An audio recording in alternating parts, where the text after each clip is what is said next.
Je voudrais simplement dire que nous assistons, il faut bien en rendre compte, nous assistons à ce qu'on appelle à une formation, à une préparation des ouvriers de la dernière heure. Ça veut dire quoi? Vous connaissez la parabole des ouvriers qui ont été embauchés par le maître de la moisson très tôt le matin, ensuite 9h, 11h, puis même à 1h, les derniers ouvriers. Et puis finalement, le maître leur donne à tous le même salaire. Et ceux qui avaient travaillé, trimé toute la journée, ne comprenaient pas qu'ils n'avaient pas plus que ceux qui s'étaient joints à eux à la fin. Tout simplement, c'est que ceux de la fin ont fait le même travail et ont terminé, ont achevé le travail qui était à faire. Ils étaient également mandatés. Et nous assistons à une génération qui se lève. Je disais ça à Christian tout à l'heure, c'est tous ces jeunes prédicateurs que nous entendons, que nous avons entendus pendant cette semaine, et puis d'autres. C'est ceux-là, je crois, qui particulièrement vont, les ouvriers de la dernière heure, cette génération-là, c'est toute cette jeunesse qui est là parmi nous et aussi à droite, à gauche dans le monde, cette jeunesse que Dieu veut occuper, que Dieu veut former, que Dieu veut équiper, c'est ceux-là. Et nous les vieux, les jeunes, c'est le fer de lance, et nous, on est la barre derrière et on les pousse en avant. Et on les accompagne. Mais c'est extrêmement important que vous ayez conscience que nous vivons des temps. Et vous savez pourquoi les ouvriers de la dernière ont été payés? Parce qu'ils ont eu les mêmes chaleurs. Et ces jeunes, quand je dis jeunes, il y a les tout jeunes, il y a les enfants, il y a les jeunes gens, eh bien, vont connaître vont connaître à la fois la gloire de Dieu, peut-être nous aussi, mais ils vont connaître des tribulations, vont connaître des persécutions, ça va les guetter tout plein. Mais parce qu'ils ont été formés, parce qu'ils ont mis tout sur l'autel, ils vont affronter ça. Alors priez pour la jeunesse. Ils vont connaître des temps difficiles, mais ils vont connaître des temps glorieux. Parce que l'esprit de gloire reposera sur eux d'une façon particulière et que toutes les promesses de cette visitation que Dieu nous avance avant la manifestation de l'Antéchrist, avant le retour, eh bien, cette manifestation de la gloire, eh bien, il faut la provoquer, il faut y rentrer. Et ces ouvriers de la dernière heure sont en train d'être préparés. Alors franchement, jeunes gens, ne ratez pas le coche. Ne ratez pas le coche. J'aimerais ce soir parler de quelque chose. Si vous avez vos Bibles, je vais vérifier si vous les avez bien amenées. Et je vous invite à ouvrir dans le livre de l'Exode, au chapitre 20. Exode, chapitre 20, verset 1er. Les 17 premiers versets. Exode 20, les 17 premiers versets. Et je vous inviterai une dernière fois à vous lever à votre place pour lire ensemble à haute voix la parole de Dieu. On y va. Exode 20, verset 1er, tous ensemble à haute voix. On y va. Alors Dieu prononça toutes ces paroles en disant: Je suis l'Éternel, ton Dieu, qui t'ai fait sortir du pays d'Égypte, de la maison de servitude. Tu n'auras pas d'autre Dieu devant ma face. Tu ne te feras point d'image taillée, ni de représentation quelconque des choses qui sont en haut dans les cieux, qui sont en bas sur la terre, qui sont dans les eaux plus bas que la terre. Tu ne te prosterneras point devant elles, et tu ne les serviras point. Car moi, l'Éternel, ton Dieu, je suis un Dieu jaloux, qui punit l'iniquité des pères sur les enfants, jusqu'à la 3e et la 4e génération de ceux qui me haïssent, et qui fait miséricorde jusqu'en 1000 générations à ceux qui m'aiment et qui gardent mes commandements. Tu ne prendras point le nom de l'Éternel ton Dieu en vain, car l'Éternel ne laissera point impuni celui qui prendra son nom en vain. Souviens-toi du jour du repos pour le sanctifier. Tu travailleras 6 jours et tu feras tout ton ouvrage, mais le 7e jour est le jour du repos de l'Éternel ton Dieu. Tu ne feras aucun ouvrage, ni toi, ni ton fils, ni ta fille, ni ton serviteur, ni ta servante, ni ton bétail, ni l'étranger qui est dans tes portes. Car en 6 jours, l'Éternel a fait les cieux, la terre et la mer, et tout ce qui est contenu, et il s'est reposé le 7e jour. C'est pourquoi l'Éternel a béni le jour du repos et l'a sanctifié. Honore ton père et ta mère, afin que tes jours se prolongent dans le pays que l'Éternel ton Dieu te donne. Tu ne tueras point, tu ne commettras point d'adultère, tu ne déroberas point, tu ne porteras point de faux témoignages contre ton prochain, tu ne convoiteras point la maison de ton prochain, tu ne convoiteras point la femme de ton prochain, ni son serviteur, ni sa servante, ni son bœuf, ni son âne, ni aucune chose qui appartienne à ton prochain. Seigneur, bénis ta parole, que ce soit ta parole maintenant, qu'elle soit libérée pleinement dans la puissance de l'Esprit Saint, au nom de Jésus. Amen. Vous pouvez vous asseoir. Peut-être dites simplement à votre voisin, comme je le disais l'autre soir, dites-lui franchement, cher voisin, vous avez de la veine d'avoir un tel voisin que moi à côté de toi. Dites-le lui quand même. Il faut qu'il le reconnaisse.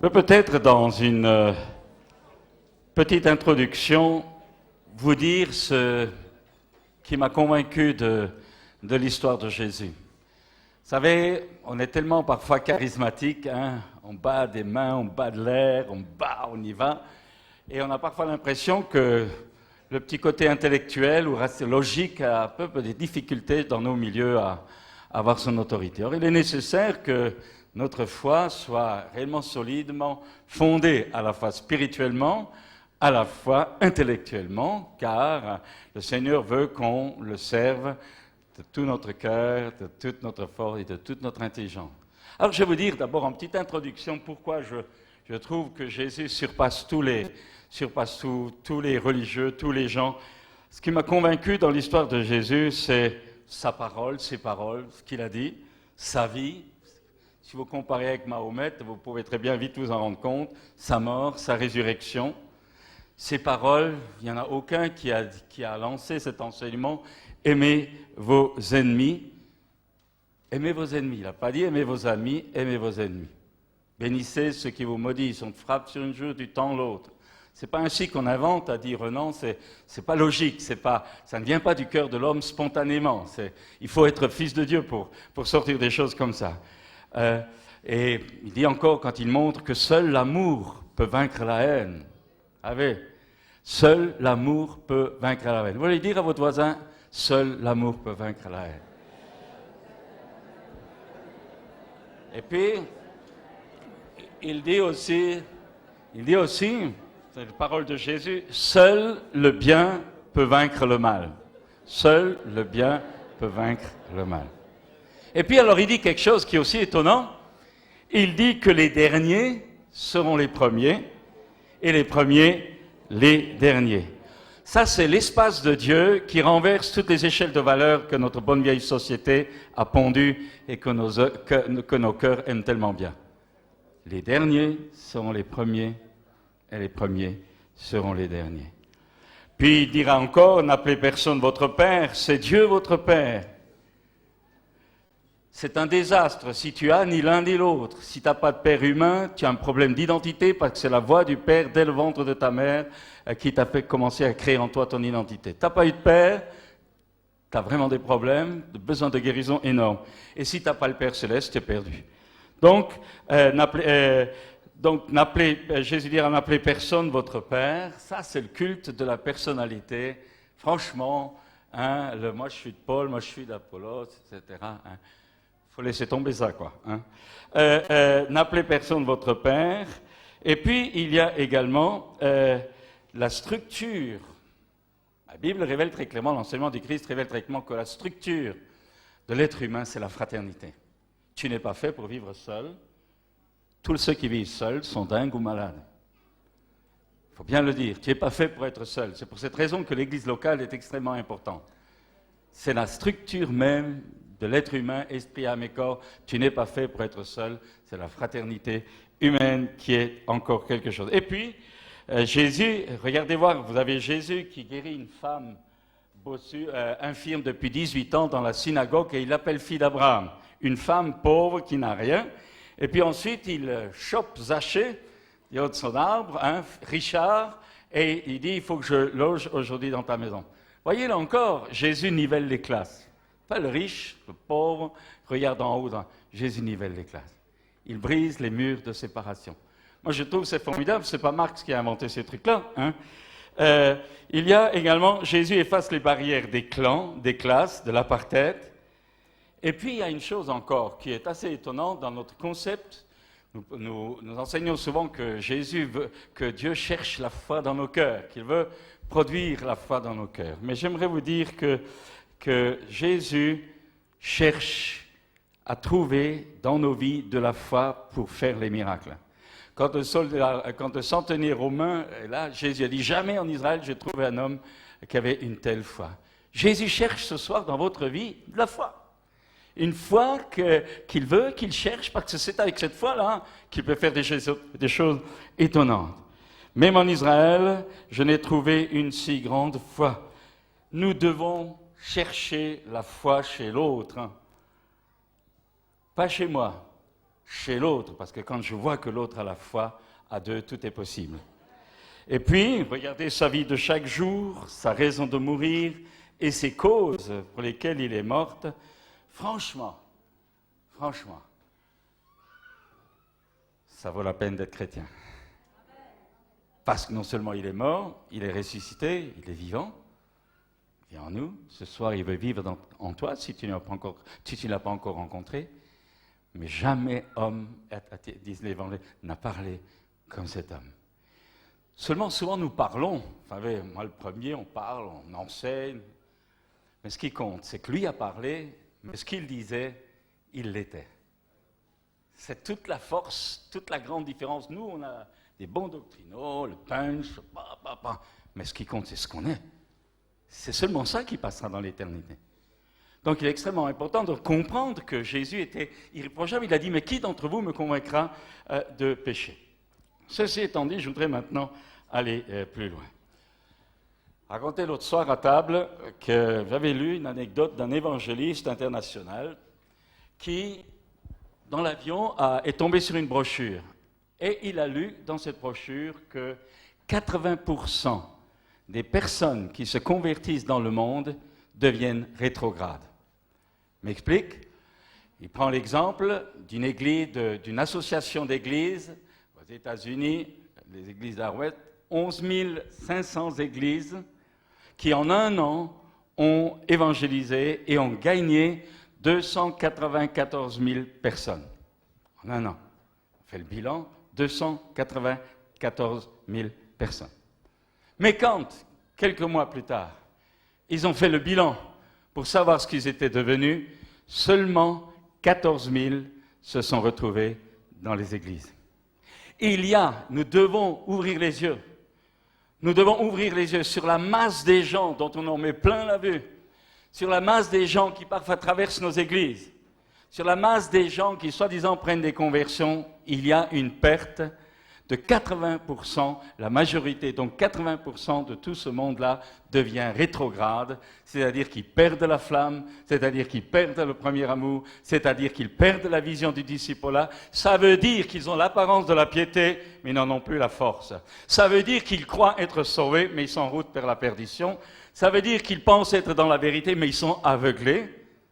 Ça veut dire, tout simplement, qu'une majorité dans le peuple de Dieu, je ne parle pas dans le peuple de Dieu, en général quand on parle, a sérieusement besoin de se réveiller, mais surtout nous avons sérieusement besoin de revoir notre façon, notre forme d'évangélisation.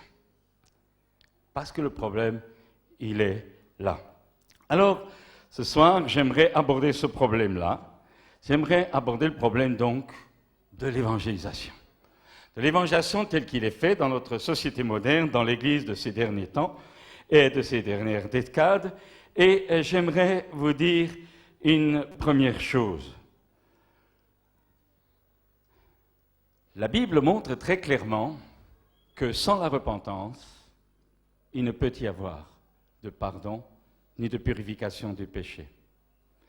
Mais la Bible dit également que tu ne peux recevoir les choses de Dieu, les bénédictions de Dieu, que ce soit le salut, les bénédictions de Dieu, que dans la mesure ou tu es d'abord passé par la repentance? En un mot, je m'explique. Aujourd'hui,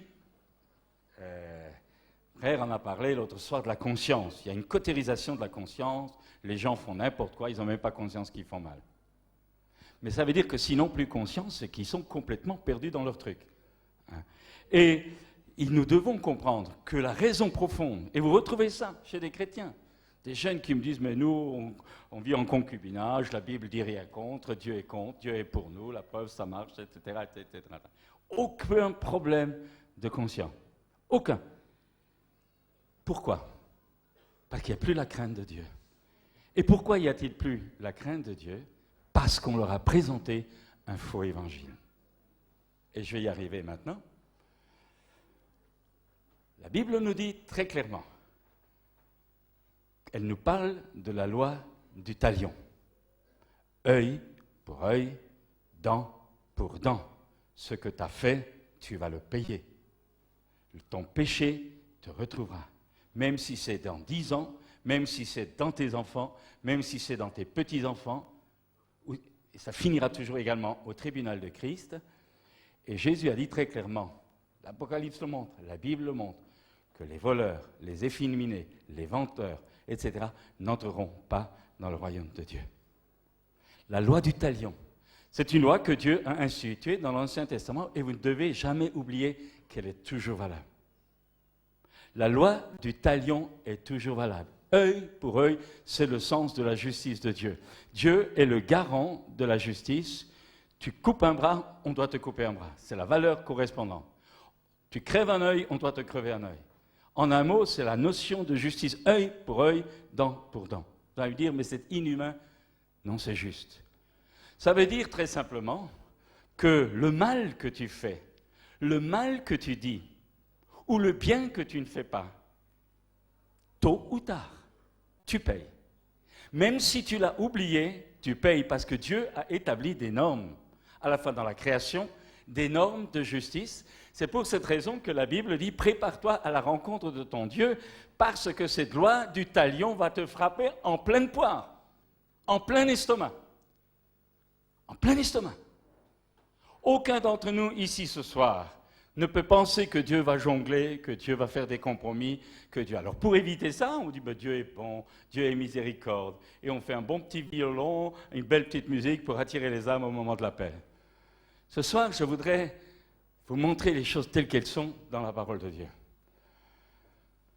Je continue, la loi du talion a comme conséquence que vous et moi, à cause de nous-mêmes, à cause de nos parents, à cause de nos arrière-parents, à cause des générations qui nous ont précédés, dont beaucoup de nos parents, arrière-parents ont pratiqué le péché, ont pratiqué la magie, la sorcellerie ou d'autres choses, ont pratiqué des avortements, ont pratiqué l'adultère, et la loi du talion te frappe alors que tu étais pour rien. La loi du talion me frappe parce que Dieu dit qu'il punira le péché de nos pères sur les enfants et sur les enfants des enfants jusqu'à la 3e génération. Vous devez comprendre que la grande difficulté que vous et moi nous rencontrons dans notre vie, alors que nous ne faisons pas forcément le mal, c'est tout simplement parce que nous avons un héritage qui nous vient des membres de nos familles, qui nous vient du passé, qui nous vient un héritage de nos propres œuvres, mais parfois un héritage de nos parents, arrière-parents. Parce que la loi du talion joue. Et si cet héritage n'est pas détruit, tu le prends en plein estomac. Et tu as beau dire Dieu est bon, tu payes. Tu as beau dire Dieu pardonne, tu payes. Parce que la malédiction a besoin d'être brisée, sinon elle a tout son effet. La loi du talion est toujours en vigueur. Et seule la prise de conscience de ça, l'acceptation du verdict de Dieu qui dit tu tues, tu seras tué. Tu mens, tu payeras. Tu voles, tu payeras. Tu ne rentreras pas dans le royaume de Dieu. Même si une bonne religion laxiste, plein d'amour sentimental, vous dit ça, Dieu dit non, tu ne rentreras pas. Et tu peux avoir été baptisé, tu peux même avoir prophétisé, tu peux avoir fait tout un... Excusez-moi, je ne sais pas quelqu'un qui avait parlé de quincaillerie évangélique. Bon, tu ne rentreras pas. Nous devons comprendre que nous sommes intoxiqués par une religion à l'eau de rose. Une religion évangélique, Dieu est bon, il passe l'éponge. Ce n'est pas vrai. Dieu ne passe pas l'éponge. Pas un seul iota de la loi sera supprimé, a dit Jésus. Pas un seul. Alors vous avez le côté inflexible de la loi, qui est la garantie des mesures. Je vais prendre un exemple. La différence, la loi du talion, ce n'est pas seulement un moyen de malédiction, de jugement, c'est également un moyen de protection pour qu'on n'aille pas trop loin. Prenez une femme musulmane. Regardez, dans les journaux, ils ont parlé de cette femme qui a été violée par son patron depuis tout gosse, traumatisée, tout ce truc. À la fin, dans un truc, je crois qu'elle l'a tuée ou elle a résisté. Elle a été décapitée. Le bonhomme, lui, pas de problème. Ça, ce n'est pas la loi du talion. Ça, c'est la loi de l'islam. Ça, c'est l'oppression sur les femmes. Mais la loi du talion, Dieu l'a donnée dans la création tout entière pour garantir la notion de justice. Et Dieu est le garant de la justice. Et il faut bien vous dire qu'aucun ni aucune d'entre nous, nous passerons dans l'éternité avec Dieu si la loi du talion, si nous n'avons pas été dégagés de cette loi, parce qu'elle nous frappera. Alors, je continue encore, parce que c'est très très important. Elle demeure en vigueur également pour les chrétiens qui persistent dans leur désobéissance. Je peux redire ça? La loi du talion demeure également en vigueur chez les chrétiens qui persistent dans leur mauvaise voie, malgré les avertissements successifs. Et je n'ai pas le temps d'insister, je pense qu'ils en ont parlé dans le combat spirituel et dans l'intercession. Dieu livre des chrétiens à des démons, à des bourreaux, tout simplement parce que c'est le jugement de la loi du talion qui vient sur le chrétien qui sort des normes dans lesquelles Dieu l'avait placé dans sa grâce. Alors, je ne veux pas trop insister là-dessus, je veux simplement en introduction vous dire que la loi du talion, et on voit, par exemple, quand Dieu dit à Abraham au moment de l'alliance de sang, il lui dit, ta postérité ira 400 ans en Égypte, puis elle reviendra parce que l'iniquité des Amoréens n'est pas encore pleine. Et dans votre vie et dans la mienne, il peut y avoir un moment où la coupe est pleine, et là Dieu dit, maintenant stop. Et il y a dans certaines vies, la coupe est pleine et c'est fini. Et bien, Dieu peut, comme dit la Bible, sanctionner, me rendre malade, créer des circonstances dans ma vie pour me discipliner, pour me faire passer par la souffrance, afin que je m'interroge et que là, je réfléchisse et que je revienne. Mais il y a dans votre vie, dans la mienne, si je suis en dehors des structures de Dieu, il y a un moment donné, la coupe est pleine. Il a fallu attendre 400 ans pour toute une nation, les Amoréens. Mais vous remarquez qu'après, il a fallu qu'il les liquide. Il n'y avait pas de compromis, il n'y avait pas de sentimentalité. Un jour, j'ai dit à une mère de famille, elle avait plusieurs enfants, j'ai dit, son aîné était en train de faire les 400 coups, etc. Enfin, une vie de patation incroyable. Je lui ai dit, tu ne peux pas permettre que ton gosse reste à la maison, il va contaminer les autres. Mais l'amour maternel pense être intelligent, mais aucun de ses enfants aujourd'hui n'est converti. Il y a une loi. Cause à effet. S'il n'y a pas de cause, il n'y a pas d'effet. La malédiction sans cause n'a pas d'effet. Mais s'il y a une cause, tu ne pourras jamais éviter les effets qui t'atteindront tôt ou tard. Et je vais vous dire le côté tragique là-dedans.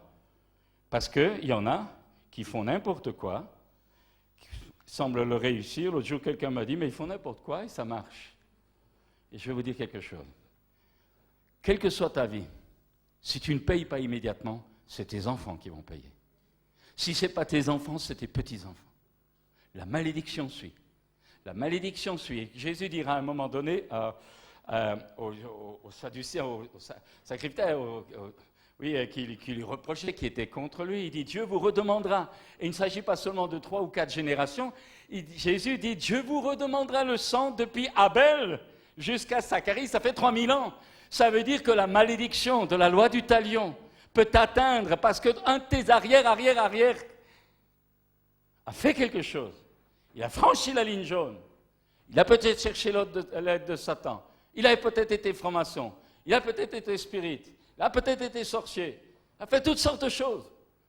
Toi, tu ne le sais pas, mais tu payes. Tu ne le sais pas, tu payes. La malédiction est entrée dans la famille et les esprits suivent. On appelle ça des esprits familiers. Alors, je vais quand même aller maintenant plus loin. Vous avez un exemple très simple pour vous montrer ces choses-là. En France, le pays de la France, je prends Louis XIV.